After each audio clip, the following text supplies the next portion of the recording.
જૂનાગઢમાં આદિ અનાદિકાળથી ચાલતી દરબાર ગિરનારની લીલી પરિક્રમા ચાલુ વર્ષે વરસાદી આફતને લઈને હાલ મોકૂફ રાખવામાં આવી હોવાનો તંત્રએ નિર્ણય કર્યો છે। મહત્વનું છે કે ગરવા ગિરનારની લીલી પરિક્રમા ચાલુ વર્ષે માત્ર પ્રતિકાત્મક સ્વરૂપે કરવામાં આવશે અને 1 તારીખના રાત્રે 12 વાગે વિધિવત પરંપરાને જાળવવા માટે સાધુ સંતોની અને પદાધિકારીઓની ઉપસ્થિતિમાં પ્રસ્થાન કરાવવા છે। જ્યારે 1 તારીખના સવારના સાધુ સંતોના તેમજ અન્ય સંસ્થાઓના મર્યાદિત લોકોને સાથે રાખીને આ પરિક્રમા આગળ વધશે। મહત્વનું છે કે બહારથી આવતા કોઈપણ શ્રદ્ધાળુઓને કોઈપણ સંજોગોમાં ગિરનાર પરિક્રમા માટે પ્રવેશ આપવામાં આવશે નહીં। પ્રતિકાત્મક સ્વરૂપે સાધુ સંતોની સાથે જરૂરી સુવિધાઓ અને સલામતીનું ખાસ ધ્યાન રાખવામાં આવશે। સાથે સુરક્ષા ટીમ, મેડિકલ ટીમ અને જરૂરી સાધનો અને ડોલીવાળાઓને પણ સાથે રાખવામાં આવવાનું કલેક્ટર અનિલ કુમાર રાશિઓ દ્વારા જણાવાયું હતું। हाँ, जय गिरनारी मित्रों, आज परिक्रमा परीक्षण हतुं 31 तारीख सवारे 10 वागे कलेक्टर श्री, एसपी साहेब, डीएसपी साहेब, साधु संतो ने अमे उतारा मंडल तरीके अमे बधा हाजर रहेला अने धारासभ्यश्री पण हता, सांसद सभ्यश्री पण हता।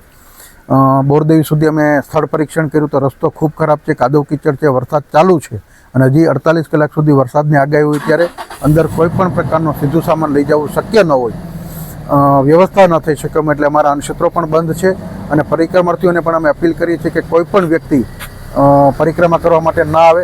અમારા ક્ષેત્રો પણ બંધ રહેવાના છે અને સત્તાવાર રીતે અમે પરિક્રમા બંધ રાખીએ છીએ તેવું નિવેદન આપી દીધું છે।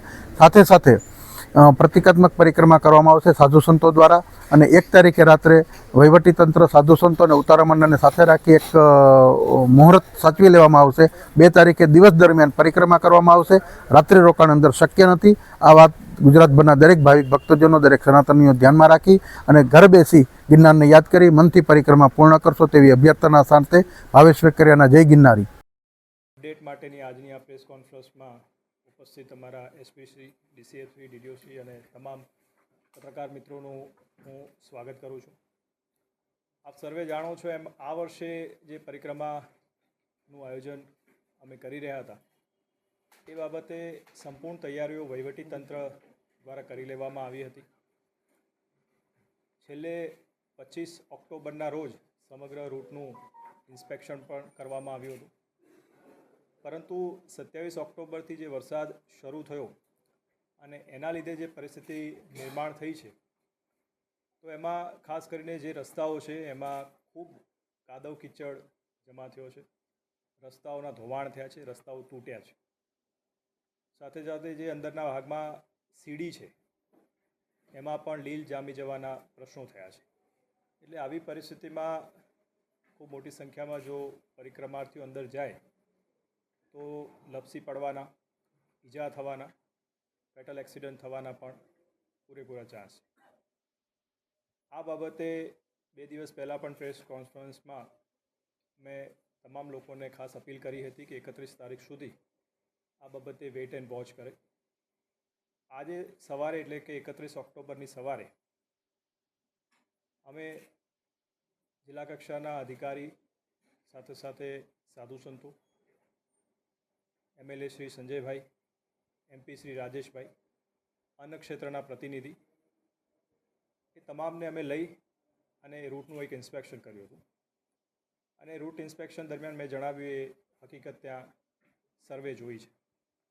એટલે આ પરિસ્થિતિમાં લોકોની સેફટી અને સિક્યુરિટી માટે રાજ્ય સરકાર, જિલ્લા વહીવટીતંત્ર કટિબદ્ધ છે। લોકોને કોઈ મુશ્કેલી ન સર્જાય એટલા માટે એક સર્વગ્રાહી અને એક મૂલ્યાંકન કરી અને આપસી સહમતિથી, તમામની સહમતિ સાથે એવો એક નિર્ણય કરવામાં આવ્યો કે આપણે જે દર વર્ષે લીલી પરિક્રમા યોજીએ છીએ એવી રીતે પરિક્રમાનું આયોજન આ વર્ષે કરી શકાશે નહીં, પરંતુ રાજ્ય સરકાર અને જિલ્લા વહીવટીતંત્ર લીલી પરિક્રમાની આ જે વર્ષો જૂની પરંપરા છે, લોકોની જે ધાર્મિક આસ્થા છે એનું પણ સંપૂર્ણ સન્માન કરે છે અને એ ધાર્મિક આસ્થાને ધ્યાને લઈ અને આ પરંપરા જે છે ન તૂટે એના માટે એક પ્રતીક સ્વરૂપે સાધુ સંતોના એક લિમિટેડ નંબર સાથે એમને લઈ જઈ અને આ પરંપરાને જાળવી રાખી અને પ્રતીક સ્વરૂપે એ પરિક્રમાનો જે રૂટ છે એમના દ્વારા એ પરિક્રમા કરવામાં આવશે અને પરંપરા જાળવી રાખવામાં આવશે। સર, જોવા જાય તો કેટલા લોકો અંદર જઈ શકશે? સાધુ સંતો છે, ઉતારા મંડળ છે, વહીવટીતંત્ર? આમાં અત્યારે જે વાત કરી છે પ્રમાણે સાધુ સંતો જે છે એમને અમે જાણ કરી છે, એમના તરફથી અમને આના માટે જરૂરી વિગત આપશે. અને આ જે લિમિટેડ નંબર ઓફ પીપલ જે અંદર જશે એમાં અમારી પોલીસની ટીમ, ફોરેસ્ટની ટીમ, SDRF, સાથે સાથે જે ડોલીવાલા પણ અમે અમુક મોકલશું અને કોઈને અને હેલ્થની ટીમ પણ એમાં રહેશે. એટલે એ લોકો જાય છે એમને પણ કોઈ પણ પ્રકારની તકલીફ ન થાય અને કોઈ ઇન્સિડન્ટ ન બને એ સમગ્ર રીતે વિચાર કરીને પૂરા પગલાં લઈ અને પછી જ એમની જે પ્રતિકાત્મક પરિક્રમા છે એ આપણે પૂરી કરાવશું. જે લોકો સર આવી ગયા છે અત્યારે ઘણા બધા આવી ગયા છે, હજી આવે છે, જે લોકો જાણ નથી જી, તો એ લોકો માટે શું વ્યવસ્થા? એ માટે એ છે કે પરિક્રમાનો રૂટ તો આપણે નહીં ખોલીએ, પરંતુ જે આવ્યા છે એ ભવનાથ વિસ્તારમાં ઉપરાંત ગિરનાર ઉપર જઈ અને દર્શન કરી શકે છે. અને તમે જાણો છો એમ પ્રકૃતિ અત્યારે 16 કળાએ ખીલી છે, તો ચોક્કસ કે આ પ્રકૃતિનો એ લોકો આવ્યા છે ચોક્કસ આનંદ માણી શકે છે. એમનું સ્વાગત છે. સાહેબ, ખાસ કરીને હવે પછી ક્યારે યોજાશે એવું કોઈ નિર્ણય કે હવે આવતા વર્ષે સર બીજું આ અન્નક્ષેત્ર જે ભવનાથ ક્ષેત્રમાં છે એ બધા ચાલુ રહેશે? ભવનાથ ક્ષેત્રના અન્ય ક્ષેત્રો બાબતે એ લોકો નિર્ણય કરી શકે છે. બાકી અંદરના અન્ય ક્ષેત્રોમાં લગભગ 70 જેટલા અન્ય ક્ષેત્રોને મંજૂરી આપી હતી, પરંતુ હવે એમના એસોસિએશન તરફથી પણ જાહેરાત કરવામાં આવી છે કે એ લોકો પણ અંદર કોઈ અન્ય ક્ષેત્ર લગાવશે નહીં. ભવનાથ ક્ષેત્રમાં આપી છે મંજૂરી? ભવનાથ ક્ષેત્રમાં મંજૂરી આપી છે? ભવનાથ ક્ષેત્ર કે અંદર मतलब जंगल की ही देता हूँ सर मैं। ભવનાથ ક્ષેત્ર કે અંદર? અંદર આપણે એ પ્રકારના કોઈ મંજૂરી નથી, પરંતુ એમને પણ એ જ કીધું છે કે ભાઈ હવે આ પરિસ્થિતિમાં નહીં લઈ શકે. આપણે આમાં 2 વિધિ થશે. એક તારીખે અને રાતે, એટલે કે જ્યારે 2 તારીખ થઈ જાય બરાબર, ત્યારે એની જે આપણે દર વર્ષની એક પરંપરા હોય છે નારિયેળ ફોડવાની અને પૂજા વિધિ કરવાની, એ કરશું. અને બાકી 2 તારીખે સવારે જે આ પ્રતિકાત્મક પરિક્રમા છે એ વહેલી સવારે આપણે એને કરાવીશું.